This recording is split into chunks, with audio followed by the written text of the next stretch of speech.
L'étape la plus importante dans la fabrication du combustible nucléaire est celle de l'enrichissement de l'uranium. Le seul isotope pouvant subir la fission nucléaire, qui est la source d'énergie d'un réacteur nucléaire, est l'uranium-235.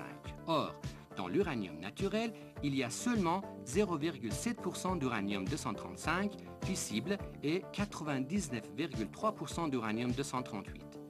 Il faut donc augmenter la proportion d'uranium-235 dans l'uranium naturel. Cette opération est appelée enrichissement. Il est donc très difficile de les séparer. Cependant, cette opération est possible grâce à une légère différence de masse. L'uranium-235 est un tout petit peu plus léger que l'uranium-238. Natanz est une ville 6 en marge du désert. À 35 km de jolie cité se situe le centre d'enrichissement de l'uranium et de la fabrication des centrifugeuses. Ce projet fait la gloire de la nation iranienne. Dans la conjoncture où il n'y avait aucune possibilité d'importer ces appareils, les spécialistes iraniens ont réussi à se procurer de cette technologie et à l'exploiter pour la mettre finalement à la disposition des autres scientifiques.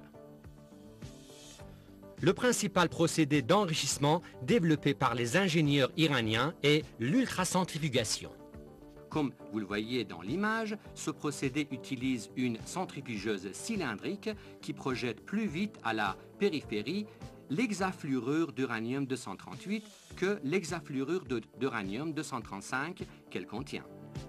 Devant 700 isotopes de l'uranium-238, couleur jaune, il n'existe qu'un isotope d'uranium-235, couleur rouge.